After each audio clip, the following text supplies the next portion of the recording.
এই একই বরণের কথা মায়াকে বলেছিল। সেই দিন শাহরিয়ার ম্যানশনে মায়ার দ্বিতীয় দিন ছিল। মায়া কফি নিয়ে গিয়েছিল আরমানের জন্য। মায়া আরমানকে ভাবনায় ডুবে যেতে দেখে জিজ্ঞেস করলো, কি হলো? কোন ভাবনা সাগরে হারালেন মিস্টার? হুম, আমি কিছু জিজ্ঞাসা করছি তো। আরমান নিজের ভাবনা থেকে বেরিয়ে এসে একটা দীর্ঘশ্বাস ছেড়ে নাটকীয় ভঙ্গিতে বলল, আচ্ছা তাই বলছি। সরি ম্যাম, ভুল হয়ে গেছে। এমন ভুল আর হবে না। আচ্ছা ঠিক আছে, মনে থাকে যেন। এখন সারা বছরের কাজের হিসাব দিন আমায়। কতগুলো ডিল সাকসেস হয়েছে, কতটা লস হয়েছে, সব কিছুর হিসাব চাই। ইতিমধ্যে আরমান মায়ের সামনে থেকে চেয়ারে এসে বসেছে। ইয়েস ম্যাম, এই বছরের শেয়ারে ডিল হচ্ছে আরমান শাহরিয়ার তার হারিয়ে যাওয়া মায়াবতীকে ফিরে পেয়েছে। লস হচ্ছে এই বছরই মায়াবতী তার গম্ভীর সাহেবকে ভুল বুঝে দূরে সরে গিয়েছিল। কিন্তু খুশির খবর এই যে আবারও মায়াবতী তার গম্ভীর সাহেবের জীবনে ফিরে এসছে। আরমানের কথার মাঝে মায়া ধীর পায়ে উঠে এসেছে আরমানের কাছে। আরমানের কথা শেষ হতেই মায়া আরমানের দিকে ঝুঁকে এসে আরমানের কোটের কলার ধরে বলল, আপনার কাছে আমি আপনার জীবনের হিসাব চাইনি মিস্টার, আর না মায়াবতী ও গম্ভীর সাহেবের গল্প শোনাতে চেয়েছি। আরমান মায়ার কোমর ধরে টেনে মায়াকে নিজের উপর ফেলে আষ্টে পৃষ্ঠে জড়িয়ে ধরল। আরে কি করছেনটা কি? ছাড়ুন, কেউ চলে আসবে তো। সব সময় আমার কাছে টানলে কেন? হ্যাঁ, আরমান মায়াকে নিজের কোলে ভালো করে বসিয়ে নিয়ে মায়ার ঘাড়ে নাক ঘুষতে ঘুষতে বলল, তুমি তো নিজে থেকেই কাছে আসলে, তাই আমি আরো কাছে টেনে নিলাম। আর এখন কেউ আসবে না। সবাই জানে আরমান শাহরিয়ার তার বউ নিয়ে ব্যস্ত আছে। আর বউ যদি এত আকর্ষণীয় রূপের সামনে হাজির হয়, তাহলে কি তাকে কাছে না টেনে থাকা যায়? অসম্ভব সুন্দর লাগছে আমার মায়াবতী বউটাকে। মায়া প্রচন্ড লজ্জায় মুখ লুকালো আরমানের বুকে। আরমান মায়ের কোমরে শাড়ি ভেদ করে ভালো করে পেঁচিয়ে ধরতেই আরমানের হাত গিয়ে পড়ল মায়ের কোমরে থাকা কোমর বন্ধনীটির উপর। হঠাৎই মায়ের কিছু মনে পড়ে গেল যেন। ও কৌতূহল গলায় জিজ্ঞেস করলো, আচ্ছা গম্ভীর সাহেব, আমার কোমরে এটা কিভাবে আসলো? আরমান আবারও মায়ার ঘাড়ে মুখ গুজেছে। সেভাবেই জিজ্ঞেস করলো, ওটা বলতে কোনটা? আরে আমার কোমরে যেটা আছে। কি আছে তোমার কোমরে? কই দেখি। আরমান মুখ তুলে শাড়ি সরাতে গেলেই মায়া তাড়াতাড়ি শাড়ি দিয়ে নিজের কোমর ঢেকে ফেলল। না দেখালে বুঝবো কি করে? আপনি খুব ভালো জানেন আমি কিসের কথা বলছি, তারপরও নাটক করছেন। হ্যাঁ, নির্লজ্জ পুরুষ মানুষ। কোমর বন্ধনটি কিভাবে আসলো কোমরে? ওটা আমি অনেক চেষ্টা করেও খুলতে পারিনি। ওই কোমর বন্ধনীটি কিভাবে আসলো সেই বিষয়ে জানতে চাই, বলুন আমায়। হঠাৎই আরমান মায়াকে উঠে দাঁড় করিয়ে নিজেও দাঁড়ালো। তারপর টেবিল থেকে একটা ফাইল বাঁধার দড়ি তুলে নিল। এরপর মায়া কিছু বুঝে ওঠার আগে আরমান মায়াকে জানালার কাছে টেনে নিয়ে এসে ওর হাত দুটো জানালার গ্রিলের সাথে বেঁধে দিল। ঘটনাটা এত তাড়াতাড়ি ঘটলো যে মায়া কিছুই বুঝে উঠতে পারল না। যখন বুঝলো তখন ওর হাত বাঁধা হয়ে গেছে। মায়া অবাক গলায় বলল, আরে কি করছেন? আরমান কোনো উত্তর না পকেট থেকে একটা রুমাল বের করে মায়ের মুখটাও হালকা করে বেঁধে দিল। মায়া অবাক চোখে তাকিয়ে রইল আরমানের দিকে। এরপর আরমান ধীরে ধীরে মায়ের সামনে হাঁটু মুড়ে বসে পড়ল। আলতো স্পর্শে মায়ের পেটের কাছে কাপড় সরিয়ে দিল। মায়ের পুরো পেট দৃশ্যমান হলো আরমানের চোখের সামনে। ফর্সা ধবধবে পেটের কোমর বন্ধনীটি জলজল করছে। একটা নির্দিষ্ট ডায়মন্ডের পাথরে আরমান তার ডান হাতের বুড়ো আঙুল ছোঁয়াতেই কোমর বন্ধনীটি লক খুলে গেল। আরমান কোমর বন্ধনীটি মায়ের কোমর থেকে খুলে নিয়ে ওকে দেখিয়ে বলল, দেখো এবার কিভাবে তোমার কোমরে এসেছিল। তুমি জানতে চাইলে আর আমি প্র্যাকটিক্যালি দেখিয়ে দিচ্ছি। বলেই আরমান আবারও কোমর বন্ধনীটি মায়ের কোমরে পরিয়ে দিতে শুরু করলো। আরমানের হাতের ছোঁয়ায় মায়া কেঁপে কেঁপে উঠছে। এরপর পরানো শেষ হতেই আরমান সেই আগের মতোই মায়ের পেটের মাঝখানে নাভির কাছে থাকা গাঢ় লাল রঙের রুবি পাথরটার উপর ঠোঁট ছোঁয়ালো। সেই স্পর্শেই মায়া তার পেটে অনুভব করলো। চোখ বন্ধ করে নিল মায়া। এরপর মায়ার শাড়ি ঠিক করে দিয়ে উঠে দাঁড়ালো আরমান। মায়ার কপালে ঠোঁট ছোঁয়ালো স্নেহ ভরা স্পর্শে। তারপর মায়ের মুখের বাঁধন খুলে দিতে দিতে বলল, ঠিক এইভাবে ওটা তোমার কোমরে এসেছিল। মায়া মুখ খোলা পেতে বড় করে শ্বাস টেনে বলল, তাই বলে এভাবে বেঁধে রেখে দেখানোর কি আছে? হাত বেঁধেছেন ঠিক আছে, তবে মুখটাও বাঁধতে হবে। আরমান মায়ের হাতের বাঁধন খুলে দিতেই বলল, বললাম না প্র্যাকটিক্যালি দেখাচ্ছি। সেদিন এইভাবেই বেঁধেছিলাম তোমায়। শুধু এই দড়ির জায়গা ছিল তোমার ওড়না, আর সাথে পাটাও বেঁধেছিলাম। মায়া অবাক গলায় বলল, মানে কিছুই বুঝলাম না আমি। আরমান মায়াকে ছেড়ে বসে পানি খাওয়াতে খাওয়াতে সেই দিনের শপিং মলের পুরো ঘটনা খুলে বলল। মায়া সবকিছু শুনে প্রচণ্ড অবাক হলো, মৃদু রাগ দেখিয়ে বলল, আপনি প্রচুর ডেঞ্জারাস মানুষ তো। সেই দিন যদি আমি ভয় পেয়ে হার্ট অ্যাটাক করতাম। করতে না, কারণ তখন আমার মায়াবতী মোটো এতটা ভীতু ছিল না। কিন্তু কি দরকার ছিল এটা দেওয়ার? দেখে মনে হচ্ছে এটা তো অনেক দামি, আর যখন তখন খোলাও যায় না। এটা তো শুধু আপনার ফিঙ্গারপ্রিন্টই খুলবে মনে হচ্ছে। তোমার থেকে দামি কিছুই না আমার কাছে মায়াবতী। আমি চাই এটা সবসময় তোমার কোমরে থাকুক। খোলার চেষ্টা করবে না কখনো। এমনিতে তুমি চাইলেও খুলতে পারবে না। আরমানের কথার মাঝেই ওর টেবিলে থাকা ফোনটা বেজে উঠল। দুজনেরই চোখ পড়ল ফোন স্ক্রিনে। আবিরের নাম ভেসে উঠেছে সেখানে। আরমান বিরক্ত হয়ে ফোনটা সাইলেন্ট করে দিল। কি হলো? ফোনটা তুলুন, ইমার্জেন্সি কিছু হতে পারে। বাদ দাও, ইমার্জেন্সি কিছু না।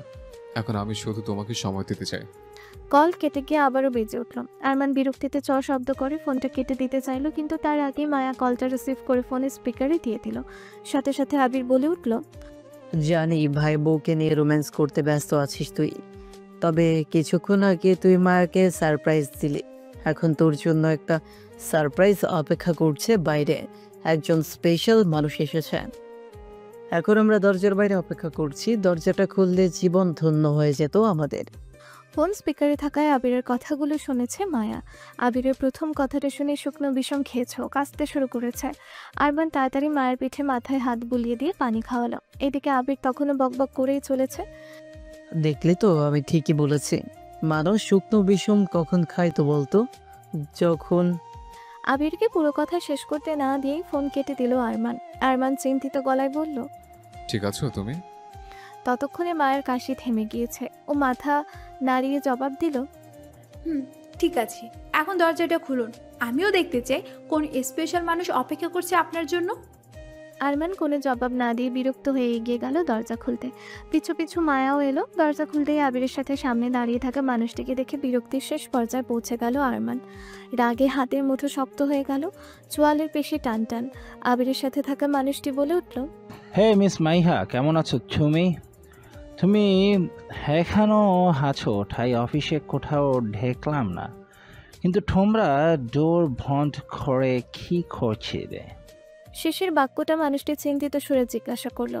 এইদিকে মায়া ভ্রুকুচকে তাকিয়ে আছে। অতিরিক্ত কৌতূহল মিশ্রিত কণ্ঠে আবিরকে উদ্দেশ্য করে জিজ্ঞাসা করলো মায়া, ভাইয়া, হে আজব প্রাণীটি কোন গ্রহ থেকে এসেছে? আবির কিছু বলার আগেই মিস্টার ড্যানিয়েল বোকা বোকা চোখে মায়ার দিকে তাকিয়ে জিজ্ঞেস করলো, মাইহা, তুমি কি আমাকে প্রাণী বললে? মায়া ভ্রুকুচকে বলল, এখানে কি করো? কেউ আছে নাকি যে আপনার মতো অদ্ভুত উচ্চারণে কথা বলছে? আর আপনি আমাকে মাইহা মাইহা করছেন কেন? মায়া মায়া, আমার নাম মায়া। মিস্টার ড্যানিয়েল মাথা নাড়িয়ে বলল, ইয়েস, আমি জানি তো মাহাইয়া, তোমার নেম মাইয়া, কিন্তু তুমি আমায় প্রাণী বললে কেন? মায়া কপাল চাপড়ে বলল, আরে হাদারাম, মাইয়া নয় মায়া। আর আপনি কি প্রাণহীন? আপনার শরীরে কি প্রাণ নেই? হাদারাম, হোয়াট ইজ হাদারাম? অনেক কষ্টে হাদরাম শব্দটি উচ্চারণ করলেন মিস্টার ড্যানিয়েল। বোঝো ঠেলা, এখন একে কে বুঝাবে? থাক ভাই, আপনাকে আর আমার সঠিক নাম উচ্চারণ করতে হবে না। কিন্তু এইটা বলেন, আপনি আমায় কিভাবে চিনলেন? মিস্টার ড্যানিয়েল মুখ ছোট করে বললেন, হোয়াট ভাই, মানে ব্রাদার?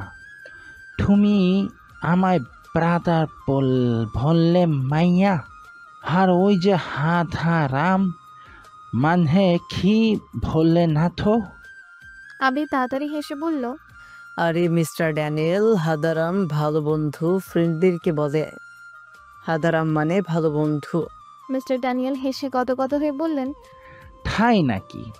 ওহ মাইয়া, শুনে ভীষণ ভালো লাগলো। তুমি আমাকে তোমার ভালো ফ্রেন্ড মনে করো? আরে আবির ভাইয়া, মিথ্যে বলছো কেন তুমি ওনাকে? আমি এই অদ্ভুত প্রাণীটাকে। আবির মাঝপথে মায়াকে থামিয়ে দিয়ে বলল, মায়া, তুমি জানো কাকে কি বলছো? উনি মিস্টার ড্যানিয়েল, আমাদের কোম্পানির একজন বড় বিদেশি ক্লায়েন্ট। ওনার সাথে অনেক বড় ডিল সাইন করেছিলাম আমরা। এতটুকু শুনেই মায়া জিভ কাটল। এতক্ষণ কত কিনা বলল ও এই লোকটাকে। ভয় ভয় চোখে তাকালো আরমানের দিকে। মায়া দেখলো আরমানের মুখ রাগে পুরো লাল হয়ে আছে, চোয়াল শক্ত। মায়া ভাবলো যে ওর জন্যই আরমান হয়তো রেগে আছে। এত বড় বিদেশি ক্লায়েন্টকে কত কি বলল ও। এতে তো ওই ব্যক্তি অসন্তুষ্ট হলে আরমানের বিজনেসে লস হতে পারে। মায়া কাঁদো কাঁদো মুখ করে এক কানের লতিতে হাতে দিয়ে আরমানের দিকে তাকিয়ে বলল, সরি গম্ভীর সাহেব, আর আপনার বিদেশি ক্লায়েন্টকে উল্টাপাল্টা কিচ্ছু বলবো না। এইবারের মতো মাফ করে দিন না। উনি তো ঠিকমতো বোঝেইনি আমার কথাগুলো। আবির ভাইয়া সামলে নিয়েছে। এরপর মায়া মিস্টার ড্যানিয়েলকে উদ্দেশ্য করে বলল, ওই যে অদ্ভুত প্রাণী, না না সরি সরি মিস্টার ভেনিয়াল। আবির মায়ের ভুল শুধরে দিয়ে বলল। আরে মায়া, ড্যানিয়েল নয়, ড্যানিয়েল। মায়া দাঁত দেখিয়ে হেসে বলল, ওফ সরি মিস্টার, না ঠিকই আছে। আপনি আমার নাম ভুল উচ্চারণ করেছেন আর আমি আপনার। মিস্টার ড্যানিয়েল কিছুটা অবাক গলায় বলল, জানো মাইহা, তুমি না আগে থেকে অনেক চেঞ্জ হয়ে গিয়েছো। এখন অনেক বেশি কথা বলছো তুমি, কিন্তু তুমি আমার সাথে হচেনার মতো বিহেভ করছো কেন বুঝলাম না। হ্যাঁ, সে আমি জানি যে আমি আগের থেকে অনেক চেঞ্জ হয়ে গেছি, কিন্তু আপনি আমায় কিভাবে ছিলেন আমিও সেটাই বুঝলাম না। আবির বলল, ওই ডিলের পুরো দায়িত্ব তখন তোমার ছিল, আর সেই থেকেই উনি তোমাকে চেনে। আর একটা সিক্রেট বলি। বলেই আবির মায়ের কানের কাছে ঝুঁকে এসে আরমানকে শুনিয়ে শুনিয়ে বলল, আর ওই অদ্ভুত প্রাণীটা মনে মনে তোমাকে ভীষণ লাইক করে, তোমাকে জীবন সঙ্গিনী বানানোর স্বপ্ন দেখে। তুমি যা বলবে সব কিছু করতে রাজি ওই অদ্ভুত প্রাণীটা। তার বিনিময়ে শুধু তোমাকে চায় ও। মায়া চিল্লিয়ে উঠল। হোয়াট? এইদিকে আরমান অনেকক্ষণ থেকে সহ্য করছে এইসব। এমনিতেই মিস্টার ড্যানিয়েলকে এখানে দেখে রাগে ওর শরীর জ্বলছে, আর এখন আবিরের কথায় আরমানের রাগের মাত্রা দ্বিগুণ হলো। আবিরকে উদ্দেশ্য করে দাঁতে দাঁত কিরমির করে বলল, স্টপ ইট আবির, এমনিতেই মাথা গরম আছে, তাই নিজের মুখটা বন্ধ রাখ, এটাই তোর জন্য ভালো। এরপর মায়ের দিকে ঘুরে বলল, আর তুমিও নিজের মুখটা বন্ধ রাখো, নাহলে ভালো হবে না কিন্তু। এরপর আরমান মিস্টার ড্যানিয়েলের দিকে তাকিয়ে বলল, আপনি হঠাৎ এখানে, কোনো দরকার ছিল? ধোকা তো ছিল, কিন্তু এভাবেই কথা বলবো? ভিতরে হাসতে দিবেন না? মিস্টার ড্যানিয়েল ও তার অ্যাসিস্ট্যান্ট এবং তখন আরমানের কেবিনের বাইরে দরজার কাছেই দাঁড়িয়েছিল। আবির চুপচাপ অবলা ভোলা ভালা ছেলে হয়ে দাঁড়িয়ে আছে আরমানের ধমকে। এদিকে মায়েরও একই অবস্থা, কিন্তু ও ওর মুখ খুলতে পারছে না বলে বিরক্ত লাগছে।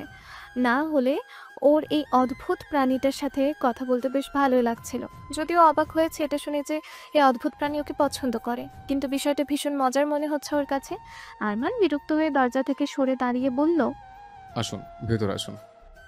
মায়াও আরমানের দেখা দেখি বাধ্য মেয়ের মতো দরজার কাছ থেকে সরে দাঁড়ালো। মিস্টার ড্যানিয়েল ও তার অ্যাসিস্ট্যান্ট ভিতরে প্রবেশ করে চেয়ারে গিয়ে বসলো। আরমান গম্ভীর মুখে নিজের চেয়ারে গিয়ে বসলো।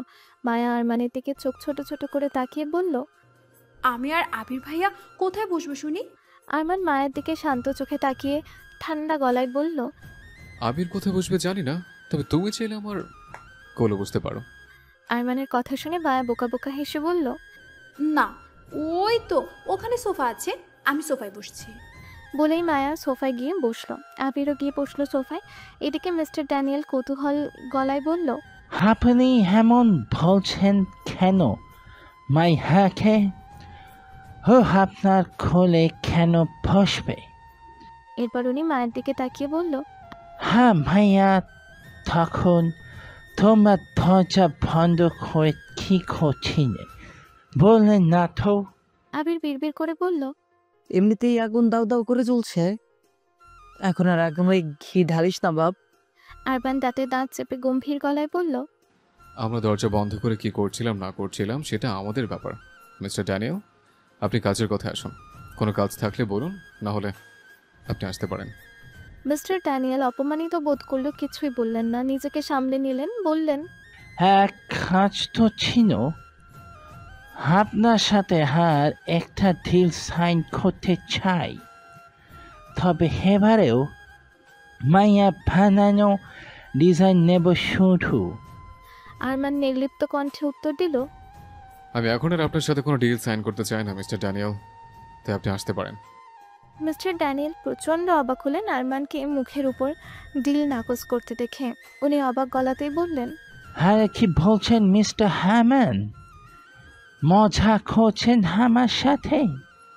আপনার সাথে মজা করার কোনো সম্পর্ক আমার নেই মিস্টার ড্যানিয়েল। আমি যা বলি স্পষ্টভাবেই বলি, এখন আমি আপনার সাথে কোনো ডিল সাইন করতে চাই না। মিস্টার ড্যানিয়েল এবার সিরিয়াস গলায় বললেন, যেটা বলছেন সেটা ভেবে বলছেন তো? আপনি কিন্তু ভালো করেই জানেন এই ডিল আপনার বিজনেসে কতটা প্রফিট এনে দেবে। মায়া তৎক্ষণাৎ বলে উঠল, হ্যাঁ সত্যিই তো, এত বড় ডিল আপনি হাতছাড়া করছেন কেন? আমি রাজি আছি ওনার জন্য ডিজাইন বানাতে। মিস্টার ড্যানিয়েল হেসে বলল, ইয়াস, এখন মাইয়া রাজি কাজ করতে, তাহলে তো ডিল সাইন করতে আপনার কোনো অসুবিধা নেই মিস্টার হ্যামন। হ্যাঁ হ্যাঁ, আপনিও রাজি হয়ে যান মিস্টার হারমান। না, সরি মিস্টার আরমান। তাহলে আমিও আবার আমার কাজে ফিরতে পারবো। মায়া যে নিজে থেকে ওকে হারমান বলছে সেটা আরমান স্পষ্ট বুঝতে পেরেছে, তাই ওর রাগী চোখে তাকালো মায়ের দিকে, যা দেখে মায়া চুপসে গিয়ে মুখে আঙুল দিয়ে বসে রইল।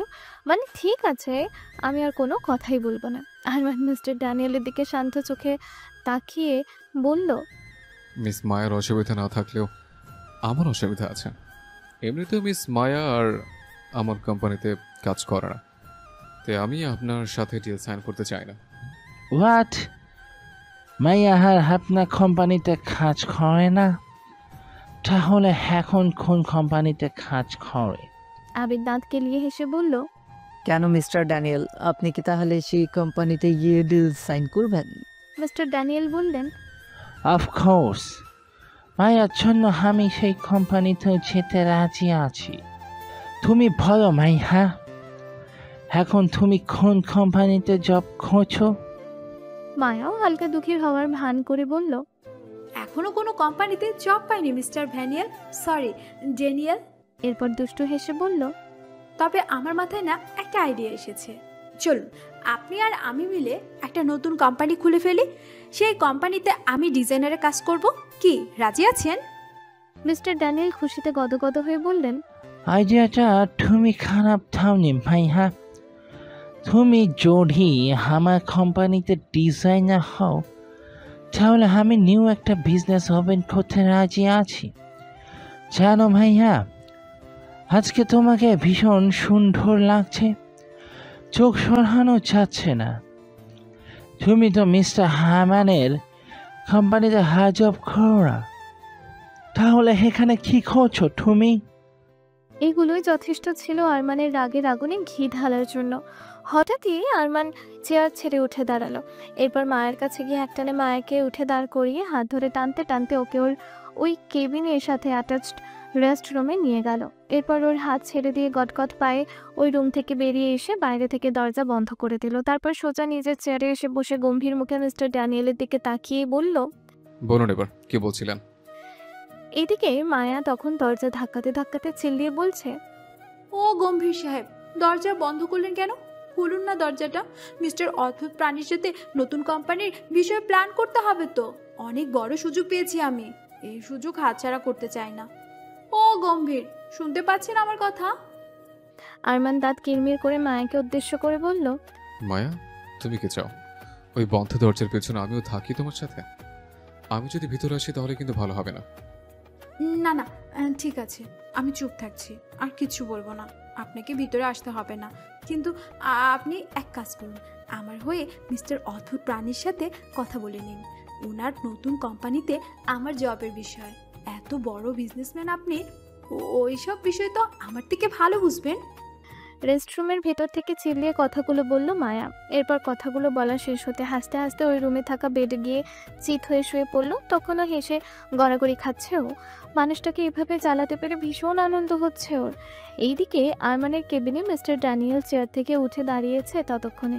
উনি বললেন, এমনি আপনি এভাবে মাইয়াকে দরজা বন্ধ করে দিলেন কেন? ও তো আমার সাথে কথা বলতে চাইছিল, আমার ওর সাথে কথা আছে। আরমান রাগে কটমট করতে করতে বলল, কোনো কথা নেই আপনার ওনার সাথে, আর মায়েরও কোনো জবের দরকার নেই। তা আপনি এখন আসতে পারেন। না, আসতে পারেন বলাটা ভুল হচ্ছে। আপনাকে যেন আর আমার অফিসার কোনো দিন না দেখে। এখন যান। মিস্টার হ্যামান, আপনি হামায় থারিয়ে দিচ্ছেন। এভাবে ইনসাল্ট করতে পারেন না আপনি হামায়। আমি আপনার অফিসে ঠেকাতে আসিনি, বিশেষভাবে মাইহার জন্য হয়ে এসেছিলাম এখানে। এখন আমি মাইহার সাথে কথা না বলে যাব না। বলেই মিস্টার ড্যানিয়েল হাঁটা ধরল মায়া যে রুমে আছে সেই রুমে দরজা খোলার উদ্দেশ্যে। আরমানের রাগের শেষ পর্যায়ে পৌঁছে গিয়ে উঠে দাঁড়িয়েছে। আরমানের ভাব দেখে মনে হচ্ছে ও এবার মিস্টার ড্যানিয়েলকে মারতে শুরু করবে। মিস্টার ড্যানিয়েল ওই রুমের দরজার কাছে পৌঁছানোর আগেই এবং আরমান মিস্টার ড্যানিয়েলের কাছে পৌঁছানোর আগেই আবিদ ছুটে এসে মিস্টার ড্যানিয়েলকে আটকে দিল। এরপর টানতে টানতে ওনাকে বাইরের দিকে নিয়ে যেতে শুরু করলো। আপনি আমার সাথে আসুন মিস্টার ড্যানিয়েল, আমি আপনাকে সব বুঝিয়ে দিচ্ছি। না, আমি মাইহার সাথে কথা না বলে কোথাও যাব না এখন। আবির বিড়বিড় করে বলে উঠল, এই অল্প বয়সী মাটির তলায় যাওয়ার শখ জেগেছে মনে হয়। বেটা নিজের জানটা হারাতে না চাইলে পালা এখান থেকে। বেশি মায়া মায়া করিস না, তাহলে আরমান মনে হয় জ্যান্ত পুঁতে ফেলবে মাটির নিচে। মিস্টার ড্যানিয়েল রাগী গলায় বলল, যেটা ঝলা ঝরে বলুন মিস্টার হাবে। এভাবে একটু হাসতে হাসতে কি বলছেন? আপনি আগে বাইরে চলুন। হাসতে হাসতে কেন, আমি আপনাকে কাঁদতে কাঁদতে হলেও বোঝাবো। সিংহ যদি খেপে যায় তাহলে আর রেহাই নেই। বলতে বলতেই আবির মিস্টার ড্যানিয়েলকে টেনে বাইরে নিয়ে চলে গেল।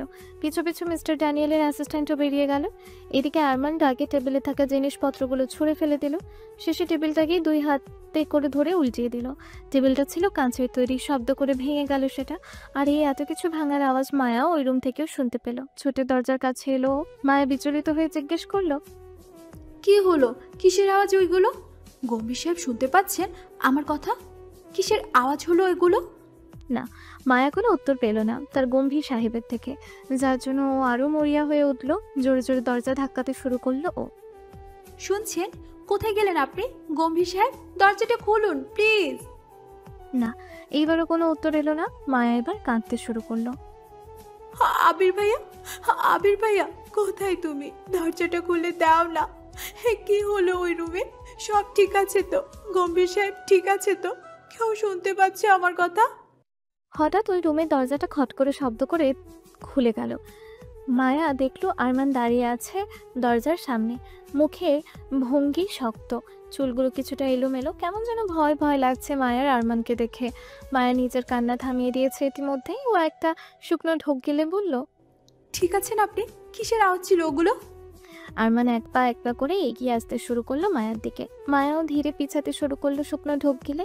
আরমান এগোতে এগোতে ঠান্ডা গলায় বলল, কেন মনে হলো তোমার যে আমি ঠিক থাকবো না? মায়া আমতা আমতা করে বলল, না মানে ভিতরে কিছু ভাঙার আওয়াজ পেলাম, আর আপনি সাড়া দিচ্ছিলেন না, তাই আর কি। ততক্ষণে মায়ার পিঠ দেয়ালে ঠেকে গেছে। মায়া তাড়াহুড়ো করে অন্যদিকে সরে যেতে চাইলে আরমান আচমকা মায়ের দুই পাশে দেয়ালে হাত দিয়ে মাঝখানে বন্দি করে নিল ওকে। মায়া কাঁদো কাঁদো মুখ করে বলল, প্লিজ এবার মতো ক্ষমা করে দিন, এমন ভুল আর জীবনও হবে না। আরমান শান্ত চোখে মায়ের দিকে তাকিয়ে ঠান্ডা গলায় বলল, ক্ষমা? কিন্তু কি ভুল করেছো তুমি যে ক্ষমা চাইছো? মায়া একই রকম ভাবে কাঁদো কাঁদো গলায় বলল, আর কখনো আপনার সাথে মজা করব না, ভুল হয়ে গেছে, বিশ্বাস করুন। শুধুমাত্র আপনাকে জ্বালানোর জন্য মিস্টার আজব প্রাণীকে ওই কথাগুলো বলেছিলাম। কোনো দরকার নেই আমার ওনার কোম্পানিতে জব করার। তার মানে স্বীকার করছো যে আমাকে জানানোর জন্য বলছিল ওগুলো? মায়া মুখে কিছু না বলে ওপর নিচ মাথা নাড়ালো, যার মানে হ্যাঁ, ও স্বীকার করছে। তাহলে তো এর শাস্তিও তোমায় পেতেই হয় মিসেস হারমান শাহরিয়ার। এই বুকে যখন আগুন তুমি জ্বালিয়েছ, তাহলে এই আগুন তোমাকে নেভাতে হবে। মায়া বোকা বোকা চোখে আরমানের দিকে তাকিয়ে বলল। কই, কোথায় আগুন জ্বলছে দেখি? কথাটা বলেই মায়া আরমানের শার্টে লাগিয়ে রাখা বাকি বোতামগুলো তাড়াতাড়ি খুলে দিয়ে দেখতে থাকলো। আসলে আরমান তখন রাগে নিজের কেবিনে এলোমেলো করার পর পরনের কোট টাই খুলে ছুঁড়ে ফেলেছিল। তারপর সাদা শার্টের বুকের কাছে 3টি বোতামও খুলে ফেলেছিল বিরক্তিতে। এখন মায়া বাকি বোতামগুলো খুলে ফেলায় আরমানের জিম করা বুক সহ পেট পুরো উন্মুক্ত হয়ে গেল। মায়া নিষ্পাপ বাচ্চার মতো ঠোঁট উল্টিয়ে বলল। কই, দেখা যাচ্ছে না তো, কোথায় আগুন জ্বলেছে? ভিতরে চলতে থাকা আগুন বাইরে থেকে যায় না। ঠিক আছে, আপনার বুকে জ্বলন যখন আমি ধরিয়েছি, তাহলে আমি কমাবো ওই জ্বলন। কথাটা বলেই মায়া আরমান কিছু বুঝে ওঠার আগে মায়া ওর হাতের নিচ দিয়ে বেরিয়ে এক হাতে শাড়ি ধরে ছুট লাগালো। আরমান চেয়েও আটকাতে পারল না। হঠাৎই আরমানের শান্ত ও গম্ভীর মুখে হাসি, হালকা হাসির রেখা ফুটে উঠল। এই রুমে আসার আগে প্রচণ্ড বেগে ছিল ও মায়ার ওপর। তবে মায়ার ওই কথা বলার আদুরে ভঙ্গি, কাঁতো কাঁতো মুখ, বোকা চাহনি আর সব থেকে বড় কথা ওর মায়াবতী মায়া মাখা মুখ ও সমস্ত রাগকে একেবারে পানি করে দিয়েছে। কেন জানি এই মেয়েটার ওপর আর রাগই দেখাতে পারে না, ও কঠোর হতে চাইলেও পারে না। আরমান মনে মনে তার মায়াবতীর কথা ভাবতে ভাবতে ওই রুমে থাকা বেডে শুয়ে পড়েছিল। চোখ বন্ধ করে চোখের ওপর এক হাত রেখে শুয়েছিল ও। শার্টের বোতাম তখনও খোলা। কিছুক্ষণ পরেই আরমান নিজের বুকের বাম পাশে ঠিক ওর হাতের কাছে অতিরিক্ত ঠান্ডা কিছু অনুভব করে চমকে উঠল। উফ, ঠান্ডা। আরমান তাড়াতাড়ি ওর চোখের ওপর থেকে হাত সরাতে দেখতে পেল মায়া আরমানের পাশে পেটে বসে আরমানের বুকে বরফ ঘষছে। আর এটা কি করছো তুমি? বরফ কেন ঘষছো বুকে? ঠান্ডা লাগছে তো। মায়া দাঁত বের করে হাসি দিয়ে বলল। আপনি তো বললেন আপনার বুকে আগুনে জ্বলছে, জ্বলন ধরিয়েছি আমি, তাই বরফ দিয়ে জ্বলন কমানোর চেষ্টা করছি। এখন আরাম লাগছে তো আপনার? আরমান থতমত খেয়ে গেল যেন। মায়া তখন বাটি থেকে একটা বরফ নিয়ে চুষতে শুরু করেছে। ওর চোখে মুখে খেলা করছে দুষ্টুমি। আরমান শান্ত গলায় বলল। কিন্তু এভাবে তো ভিতরে জ্বলন কমবে না মায়াবতী। মায়া চোখ ছোট ছোট করে জিজ্ঞেস করলো। তাহলে কিভাবে কমবে? আরমান এক ঝটকায় মায়াকে বেডে ফেলে নিচে তার উপর উঠে এলো। তবে খুব একটা শরীরের ভর মায়ের উপর দিল না। বিছানায় মায়ের 2 হাত 2 পাশে আরমানের হাতে বন্দি। মায়া কি হচ্ছে ওর সাথে বুঝে উঠতে কিছুটা সময় লেগে গেল। আরমান বাঁকা হেসে নিঃস্বার্থ কণ্ঠে বলল। তোমার এই গোলাপের পাপড়ির ন্যায় ঠোঁটের স্পর্শ দিতে হবে এই হৃদয়ে, ঠিক গুনে গুনে 50 বার।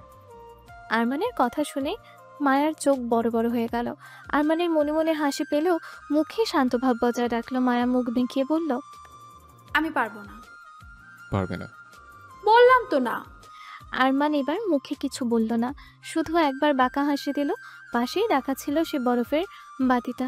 আরমান মাথা নিচু করে বরফের বাটিটা থেকে মুখে করে একটা বরফের টুকরো তুলে নিল। বরফের চৌকো টুকরোটা অর্ধেকটা ওর মুখের ভিতর এবং অর্ধেকটা বাইরে। সে বাইরে থাকা অংশটা দিয়ে মায়ার গলায়, কাঁধে, বুকের উন্মুক্ত অংশে স্পর্শ দিতে লাগলো। অতিরিক্ত ঠান্ডা এবং সুরসুরি লাগার কারণে মায়া ছটফট করতে শুরু করলো। কিন্তু আরমান নিজের 2 হাত দিয়ে মায়ের হাত ধরে আছে বিছানার 2 পাশে। আরমানের শরীরের ভরও কিছুটা মায়ের ওপর। তার মায়া ছটফট করলে খুব বেশি নড়াচড়া করতে পারছে না। ও খিলখিল করে হাসছে আর বলছে। গম্ভীর সাহেব, আরে থামুন, থামুন প্লিজ। না, কোনো থামাথামির নাম নেই। আরমানের বরফ দিয়ে সুরসুরি দিয়েই চলেছে। আরে থামুন প্লিজ, আমি আর সহ্য করতে পারছি না। মায়াকে বরফ দিয়ে সুরসুরি দেওয়ার ফলে হাসছে আর কথাগুলো বলছে। আরমান মুখ উঠিয়ে নিল মায়ের গলা থেকে। ইতিমধ্যেই বরফ অনেকটা গলে গেছে। আরমান বাকিটা নিজের মুখে পুরে নিল। বরফটা খেতে খেতে বলল। এখন বলো, আমার শর্তের আছে কিনা? বললাম তো আমি পারবো না, ওটা অন্য কিছু বলুন। না, এটাই করতে হবে। পারবো না। ঠিক আছে, এতক্ষণ গলায় দিচ্ছিলাম, এবার। কথাটা শেষ না করেই আরমান মায়ার পেটের দিকে তাকালো। মায়াও আরমানের দৃষ্টি অনুসরণ করে তাকালো। এরপর আরমান আবারও বাটি থেকে বরফ তুলে নিতে মাথা নোয়ালো। মায়া তৎক্ষণাৎ চিৎকার করে উঠল। না, আমি আমি রাজি। আরমান থেমে গেল এবং বাঁকা হাসলো। আরমান শার্টের বোতামগুলো তখনও খোলা ছিল। ওকে, শুরু করো। মায়া কাঁদো কাঁদো মুখ করে বলল। প্লিজ 50 বার নয়, কিছুটা কমিয়ে আনুন। ঠিক আছে, 40 বার। এটাও অনেক বেশি হয়ে যাচ্ছে, প্লিজ আরো কমান। আরমান চোখ রাঙিয়ে বলল। তুমি শুরু করবে নাকি আমি শুরু করব? না, করছি তো। বলেই মায়া একটা শুকনো ঢোক গিলল। এরপর বলল, হাত দুটো তো ছাড়ুন, এভাবে অসুবিধা হবে তো। কোনো অসুবিধা হবে না। বলেই আর নিজের বুকের বাঁ পাশটা ঠিক মায়ার মুখের কাছে রাখলো। মায়া আরমানের লোমশীন বুকের দিকে তাকিয়ে শুকনো ঢোক গেল। এরপর মায়া একবার ওর মাথা এগিয়ে নিয়ে যাচ্ছে, তো একবার পিছিয়ে নিয়ে আসছে। অনেকক্ষণ এমন করার পর শেষমেশ আরমানের বুকে ঠোঁট ছোঁয়ালো। আরমান চোখ বন্ধ করেই সেই স্পর্শ অনুভব করলো। যতই হোক ও একটা পুরুষ মানুষ, আর মায়া ওর অর্ধাঙ্গিনী। আরমান কিছুটা আনমনে হয়ে উঠলো, আর সেটারই সুযোগ নিল মায়া। খুব জোরে আরমানের বুকের ঠিক বাঁ পাশে কামড়ে ধরল। ব্যথায় চোখ মুখ খিচে বন্ধ করে নিল আরমান। ওর হাতের বাঁধন কিছুটা আলগা হয়ে এলো, আর সেটা বুঝতে পেরেই মায়া কামড়ে ধরে থাকা ছেড়ে দিয়ে আরমানকে দিল এক ধাক্কা। আরমান কিছুটা অন্যমনস্ক ছিল নাকি অজানা এক অনুভূতিতে ডুবেছিল জানা নেই। মায়ার ধাক্কায় মায়ের পাশে বেডে পড়ে গেল। আর এই ফাঁকে মায়া দো এক ছুটে পগার পার সোজা রুম থেকে বেরিয়ে আরমানের কেবিন থেকে বেরিয়ে গেছে।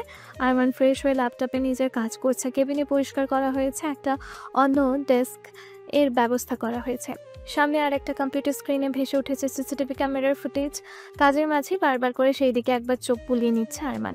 এর কারণ সেই সিসিটিভি ফুটেজে মায়াকে দেখা যাচ্ছে। সেই থেকে আর একবারও কেবিনে আসেনি মায়া। পুরো অফিস ঘুরে ঘুরে দেখছে, আর ওর সাথে দিচ্ছে তানিশা। তানিশা আগে মায়ের সহকারী ছিল। আরমান তাকে কল করে বলে দিয়েছে যেন মায়ার খেয়াল রাখে, কিন্তু তবু মায়াকে একা ছাড়তে মন সায় দেয় না। তাই মায়া যেখানে যেখানে যাচ্ছে সিসিটিভি ফুটেজ, সেই ফুটেজ বের করে নজর রাখছে ও। ওদিকে মায়া পুরো অফিসের সকল স্টাফদের সাথে আগের মতোই মিশে গেছে, বরং আগের থেকে আরও ভালোভাবেই মিশে গেছে। সবার সাথে হেসে হেসে কথা বলছে, মাঝে মাঝে আবার চারিদিকে তাকিয়ে গভীরভাবে দেখছে সব কিছু। মাথার দুই পাশে হাত দিচ্ছে, যেন আগে সব কিছু মনে করার চেষ্টা করছে ও। নিজের কেবিনে ঢুকে বেশ কিছুক্ষণ বসে থাকলো ও, অসহায় হয়ে চারিদিকেই দেখছিল। আরমান এই সব দেখে একটা দীর্ঘশ্বাস ছাড়লো, বুকের ভিতরটা মুচড়ে উঠলো। এরপর মায়াকে কিছুক্ষণ মায়ার মতো করে ছেড়ে দিয়ে সময় কাটাতে দিল। বিকেলের দিকে আরমান মায়াকে নিয়ে অফিস থেকে বেরিয়ে এলো গাড়িতে। কোথায় যাচ্ছি আমরা? আমার মনে হচ্ছে এটা তো বাড়ি যাওয়ার রাস্তা নয়। আসার সময় তো অন্য রাস্তা দিয়ে এসেছিলাম। বাড়ি যাচ্ছি না এখন, তোমার জন্য একটা সারপ্রাইজ আছে। মায়া ভ্রুকুচকে বলল, কি সারপ্রাইজ? কি সারপ্রাইজ সেটা বলে দিলে সারপ্রাইজ থাকে না পাগলি, তাই চুপচাপ বসে থাকো। আমি পাগলি না, আপনি পাগল। আচ্ছা ঠিক আছে, আমি মানলাম আমি পাগল। মায়া বিরক্ত হয়ে বলল, এত তাড়াতাড়ি কেন মেনে নিলেন? তো মানবো না তো কি করবো শুনি, বউ বলেছে বলে কথা। মায়া বিরক্ত গলাতে বলল, না মেনে নিয়ে একটু ঝগড়া করলে কি ক্ষতি হতো শুনি? হ্যাঁ, ভালো লাগে না। বলেই মুখ ফুলিয়ে বসে রইল মায়া। আরমান মায়ের মুখের মুখভঙ্গি ও কথা শুনে হেসে ফেললো। আরমান মায়ের ফুলানো গাল টেনে দিয়ে বলল, জানো মায়াবতী, তুমি না আগের থেকে অনেক আদুরে, দুষ্ট, সাথে ঝগড়াটাও হয়ে গেছে। হয়েছি তো হয়েছি, তাতে আপনার কি? আরমান কাঁধ ছাকিয়ে বলল। আমার আবার কি, কিছুই না। বলেই আরমান ড্রাইভিংয়ে মন দিল। মায়া বিরক্ত হয়ে বসে রইল। এখনও প্রচণ্ড জানতে ইচ্ছে করছে যে ওরা এখন কোথায় যাচ্ছে, কী সারপ্রাইজ দেবে আরমান ওকে। কিন্তু ও জানে আরমান যখন একবার বলেছে এখন বলবে না, তার মানে হাজার চেষ্টা করলো আর ওর মুখ থেকে বের করানো যাবে না। এই কিছুক্ষণ হলো অফিস থেকে বাড়ি ফিরেছে আয়ান। যদি অন্য দিন এত তাড়াতাড়ি ফিরে না, তবে আজ আরমান মায়াকে নিয়ে বেরিয়ে যাওয়ার পর আর ওর আবিরও চলে এসেছে। মাত্র শাওয়ার নিয়ে মাথার ভেজা চুলগুলো একটা তোয়ালে দিয়ে মুছতে মুছতে বের হচ্ছে ওয়াশরুম থেকে। পরনে একটা ট্রাউজার আর টি শার্ট। ঠিক তখনই ধরাম করে আওয়াজ তুলে ওর ঘরের দরজাটা খুলে গেল। আয়ন ভ্রু কুচকে তাকালো সেই দিকে। মাইশা অগ্নিমূর্তি রূপ ধারণ করে গটগট পায়ে প্রবেশ করছে রুমে। মাইশা সোজা আয়ানের কাছে এসে ওর টি শার্টের গলার কাছটা দুই হাতে মুঠো করে ধরে রাগী গলায় চিৎকার করে বলল, কেন করছেন এমন? কি ক্ষতি করেছি আপনার? আয়ান শান্ত ভঙ্গিতে মাইশার হাতের দিকে তাকিয়ে বলল। টি শার্ট ছাড়ো। মাইশার রাগে দুঃখের টি শার্ট ধরে ঝাঁকিয়ে বলে, ছাড়বো না আমি। আগে বলুন কেন করছেন এমন? কেন কেন? আয়ান শান্ত ও গম্ভীর গলায় বলে, কি করেছি আমি? কেন জানেন না বুঝি? নাটক করছেন আমার সাথে। আয়ান তাচ্ছিল্য হেসে বলল, নাটক? সেটা তো তুমি ভালো পারো, তাই তো চাকরির জন্য দৌড়াদৌড়ি না করে কোনো প্রোডাকশন হাউস জয়েন করলেই তো পারো। চাইলে আমায় বলতে পারো, আমার চেনা জানা ভালো ভালো অনেক প্রোডাকশন হাউস আছে, যোগাযোগ করিয়ে দেব। আমি শিওর তুমি সিনেমা সিরিয়ালে অভিনয় করলে দারুণ হিট হবে। আয়নের এমন তাচ্ছিল্য মেশানো কথায় অপমানে দুই চোখ ভরে উঠল মায়েশার। ছলো ছলো অসহায় চোখে তাকালো আয়নের দিকে। হাতের মুঠো আলগা হয়ে গেল।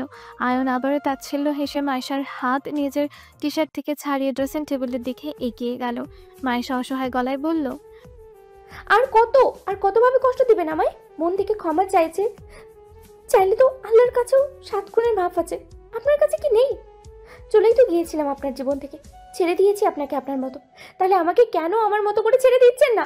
অনেক দিন থেকে চাকরির জন্য অ্যাপ্লাই করেছি, তারা সিলেক্টও করেছে আমাকে, সবই ঠিক আছে। কিন্তু যখনই জয়েন করতে যাচ্ছি জানতে পারছি কি আমাকে চাকরিটা দিয়েও নিয়ে নেওয়া হয়েছে, কেড়ে নেওয়া হয়েছে আমার চাকরিটা। হ্যাঁ, কেড়ে নেওয়া হয়েছে। তুমি কেড়ে নিয়েছো। কেন কেন কেন করছো এমন? প্রথমে বুঝতে পারিনি প্রতিটি কোম্পানি কেন এমন করছে, কিন্তু এখন বুঝতে পারছি এই সব কিছুর পেছনে তুমি আছো। মায়েশা খেয়ালই করল না যে ও অতিরিক্ত ভেঙে পড়ার ফলে কখন আপনি থেকে তুমিতে চলে এসেছে। আগে তো তুমিই বলতো ও আয়নকে।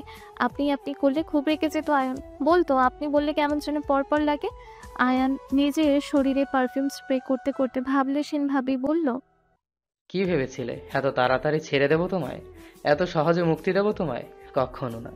হ্যাঁ, আয়ানকে ছেড়ে দিয়েছিলে না কেন যেন?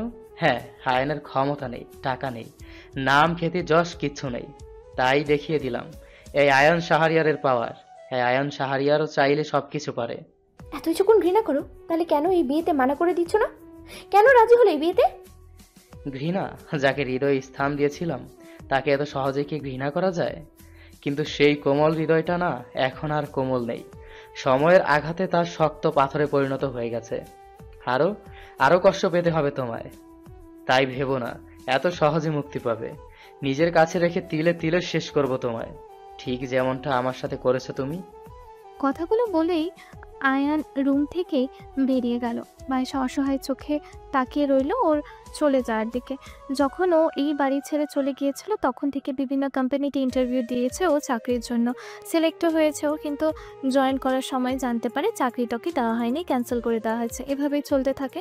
প্রথমে এর কারণ বুঝতে পারে না ও, তবে আজও একটা কোম্পানিতে ইন্টারভিউ দিতে গিয়েছিল ও, কিন্তু সেখানে গিয়ে জানতে পারে ওকে বাদ দিয়ে দেওয়া হয়েছে সেই লিস্ট থেকে। অনেক কান্নাকাটি করে ও, কেন এমন করা হয়েছে জানার জন্য। চাকরি চায় না, শুধু কারণটা জানতে চায়। মাইশার কান্নাকাটি দেখে ওই কোম্পানির একজন বড় পজিশনে থাকা ফিমেল স্টাফ জানায় আয়ন শাহরিয়ার নামে ওর নাম বাদ দিয়ে দেওয়া হয়েছে। প্রচণ্ড অবাক হয়েছিল মাইশা, কেন জানি প্রথমে বিশ্বাস করতে পারেনি ও। এরপর অপেক্ষা করছিল আয়ানের বাড়ি ফিরে আসার। আর এখন আয়ানের কথায় সব কিছু স্পষ্ট হয়ে গেল। বিধ্বস্ত চেহারায় এলোমেলো পায়ে নিজের ঘরে প্রবেশ করলো মাইশা। প্রচণ্ড কষ্ট হচ্ছে ওর, আর সহ্য করতে পারছে না আয়ানের এত অবহেলা। মাঝে মাঝে ইচ্ছে করে এই দুনিয়ার মায়া ত্যাগ করতে, কিন্তু বাবা মায়ের মুখের দিকে তাকিয়ে পারে না। ও না থাকলে ওর বাবা মাকে দেখার মতো এই দুনিয়াতে আর কেউ নেই। মাইশা বেডে বসেছিল, হঠাৎ ওর চোখ গেল বেড সাইডের টেবিলে একটা খাম রাখা, সেখানে। ভ্রুকুচকে তাকালো মাইশা সেদিকে। এটা কে রাখলো এখানে? রুম থেকে বেরোনোর আগে তো ছিল না খামটা। মাইশা কৌতূহলবশত হাতে তুলে নিল খামটা। কি মনে করে খুলে দেখলো ভিতরে থাকা কাগজটা দেখে কিছুটা অবাক হলো। এটা একটা চাকরির জয়নিং লেটার, যেটা ওর জন্য পাঠানো হয়েছে। ওর যেদিন ইচ্ছে সেদিনই জয়েন করতে পারে। অবাক হওয়ার কারণ, কোম্পানির নামে যাকে বড় বড় করে লেখা Shahriar industries and fashion house. বেশ কিছুক্ষণ পর আরমান গাড়ি থামালো। মায়া জানালা দিকে তাকিয়ে বোঝার চেষ্টা করছে ওরা ঠিক কোথায় এসেছে। ছোট বড় বেশ কিছু বাড়ি, আবাসিক এলাকা। আরমান গাড়ি থেকে নেমে মায়ের দিকে দরজাটা খুলে দিল। মায়া চারিদিকে অবাক চোখে দেখছে গাড়িতে বসে থেকেই। কি হলো? কি ভাবছো? নেমে আসো। মায়া হঠাৎ অদ্ভুতভাবে শান্ত হয়ে গেছে। আরমানের বাড়ানো হাতটি ধরে ধীরে গাড়ি থেকে নামলো সে। এরপর আরমান মায়ের হাত শক্ত করে ধরে নিয়ে এগুলো এক অচেনা বাড়ির দিকে। মায়া চারপাশে তাকিয়ে তাকিয়ে দেখছিল। সবকিছু যেন আগেও দেখেছে, চেনা চেনা লাগছে ভীষণভাবে। বাড়িটা অনেক পুরনো, তবু বোঝা যায় অচিরে নষ্ট হয়ে যাওয়া অংশগুলো হয়তো কিছুদিন হলো নতুন করে মেরামত করা হয়েছে। ভিতরে যেতেই একজন মধ্যবয়স্ক মহিলা বেরিয়ে এলো ভিতর থেকে। আরমানকে উদ্দেশ্য করে বলল, এই অসময়ে এলে যে? কোনো দরকার ছিল স্যার? না আন্টি, এমনি এলাম। ও মায়া, আমার ওয়াইফ, আর এই বাড়ির মালকিন। এই বাড়ির মালকিন। কথাটা শুনে মায়া ফালফাল চোখে চাইলো আরমানের দিকে। কাপা কাপা গলায় বলল মায়া, এটা আমার বাড়ি, আমার পাপার বাড়ি। আরমান মুখে কিছু না বলে মাথা নাড়িয়ে হ্যাঁ বোঝালো। মায়া চোখ বন্ধ করে নিল এবং সাথে সাথে মায়ার চোখ থেকে 2 ফোঁটা পানি গড়িয়ে পড়ল। অনেক সুন্দর দেখতে তোমার বউ। এই সন্ধ্যার সময় কান্না করতে নেই মা, এসো ভিতরে এসো। মায়া চোখ খুলে 2 চোখের পানি মুছে নিল। আরমানের হাত ছেড়ে এগিয়ে গেল। উঠোন পেরিয়ে বারান্দার কাছে যেতেই হঠাৎ মায়া থমকে গেল। একটা দৃশ্য ফুটে উঠল ওর চোখের সামনে। একটা মেয়ে বসে আছে বারান্দার মেঝেতে, আর একটা লোক মোড়ায় বসে সেই মেয়ের মাথায় হয়তো তেল মালিশ করে দিচ্ছে, কিন্তু মুখগুলো অস্পষ্ট বোঝা যাচ্ছে না। সব কেমন যেন অন্ধকার আর কালো কালো লাগছে। এরপরই দৃশ্য চেঞ্জ হলো। এখন লোকটির জায়গায় আছে মেয়েটি, আর মেয়েটির জায়গায় আছে লোকটি। মায়া সেই দিকে এগিয়ে যেতে দৃশ্যটি কোথায় যেন মিলিয়ে গেল। এরপর মায়া হঠাৎই বাড়ির ভেতর একটা বাচ্চা মেয়ের হাসির শব্দ শুনতে পেল যেন। ও চমকে উঠে তাকালো সেই দিকে, এরপর ছুটে প্রবেশ করলো বাড়ির ভেতর। এদিকে আরমান অবাক চোখে দেখছে সবকিছু। মায়াকে কেমন যেন অস্বাভাবিক লাগছে। ও নিজেও মায়ের পিছনে ছুটে গেল। মায়া 4 চেয়ারের মাঝারি সাইজের ডাইনিং টেবিলটার সামনে দাঁড়িয়ে আছে, অবাক চোখে চোখে চেয়ে একটা খালি চেয়ারের দিকে। মায়া দৃশ্যপটে ভেসে উঠেছে একটা বাচ্চা মেয়ে গাল ফুলিয়ে বসে আছে চেয়ারে, আর একটা লোক তার রাগ ভাঙিয়ে তাকে খাওয়ানোর চেষ্টা করছে, কিন্তু আগের মতোই মুখগুলো অস্পষ্ট অন্ধকার। এইভাবেই এক এক জায়গায় এক এক রকম দৃশ্য ফুটে উঠেছে মায়ের চোখের সামনে। মায়া একবার এই দিকে ছুটে যাচ্ছে তো আরেকবার ওই দিকে ছুটে যাচ্ছে। কেমন যেন পাগলের মতো ব্যবহার করছে ও। নিজেই নিজের মাথার চুল খামচে ধরছে। আরমান সবকিছু দেখে চলেছে শান্ত চোখে। হঠাৎই মায়া ছুটে বাইরে চলে গেল, সাথে সাথে আরমানও ছুটে এলো। মায়া চিৎকার করে কেঁদে উঠল। নিয়ে যেও না, আর নিয়ে যেও না তোমরা আমার পাপাকে। গম্ভীর সাহেব, গম্ভীর সাহেব, ওদেরকে আটকান। ওরা আমার পাপাকে নিয়ে যাচ্ছে। না না, নিয়ে যেও না, নিয়ে যেও। আর বলতে পারল না মায়া। ধীরে ধীরে চোখ বন্ধ করে পড়ে যেতে নিল, কিন্তু তার আগেই ছুটে এসে ধরে ফেললো আরমান মায়াকে। মায়া আরমানের ওপর ঢলে পড়লো জ্ঞান হারিয়ে। আরমান অসহায় চোখে তাকিয়ে রইল মায়ের দিকে। রাত পেরিয়ে ভোর হয়েছে। আরমান হসপিটালের করিডোরে একটা কেবিনের সামনে চেয়ারে বসে আছে, পিছনের দেয়ালে মাথা ঠেকিয়ে, চোখ বন্ধ, মুখে ক্লান্তির ছাপ, মাথার চুলগুলো এলোমেলো। ডক্টরের কথা অনুযায়ী মায়ার স্মৃতি ফিরে এসেছে। ওপরওয়ালার ইচ্ছায় অসম্ভব জিনিসটাই সম্ভব হয়েছে, কিন্তু এতে আরমান খুশি হবে কিনা বুঝতে পারছে না। মায়ের জ্ঞান ফিরলেও এখন ওষুধ ইনজেকশনের প্রভাবে ঘুমাচ্ছে। মায়ের সাথে এখনো কারো কথা হয়নি। ডক্টর বলেছেন স্মৃতি ফিরলেও এই যে মাঝের 2 মাসের ঘটনা নাকগুলো মনে থাকবে কিনা বলতে পারছে না। অনেক সময় এমন হয় যে পেশেন্টের আগে স্মৃতি ফিরে এলে মাঝের স্মৃতিগুলো আবারও হারিয়ে যায়, ভুলে যায় সব ঘটনা। আবার কারো ক্ষেত্রে কোনোটা হয়েছে সেটা মায়ের সাথে কথা না বলা পর্যন্ত জানা যাবে না। আরমান ভীষণভাবে চিন্তিত। যদি মায়া এই 2 মাসের ঘটনা ভুলে যায় তাহলে ওদের সম্পর্কটা ঠিক কোথায় গিয়ে দাঁড়াবে? মায়া কি ওকে মেনে নিতে পারবে? মায়া তো স্মৃতি হারানোর আগে চলে যেতে চেয়েছিল, মুক্তি পেতে চেয়েছিল ওর থেকে। তখন তো মায়া কিছু জানতো না, কিছুই বুঝতে পারছে না আরমান। প্রচণ্ড ভয় লাগছে ওর। ও কি আবারও ওর মায়াবতীকে হারিয়ে ফেলবে? আচ্ছা, মায়া যদি ওকে মেনে না নেয় তাহলে কি করবে ও? ও কি মায়াকে ছাড়া থাকতে পারবে? সহ্য করতে পারবে ওর আর মায়ার দূরত্ব? ও কি কোনোদিনও মায়াকে নিয়ে সুখী হতে পারবে না? এভাবেই কেটে যাবে সারাটা জীবন? কিভাবে সহ্য করবে মায়ার অবহেলা? হাজারো ভাবনা আরমানের মাথার ভিতর কিলবিল করে বেড়াচ্ছে। আবারও জ্বলছে বুকের ভেতরটা।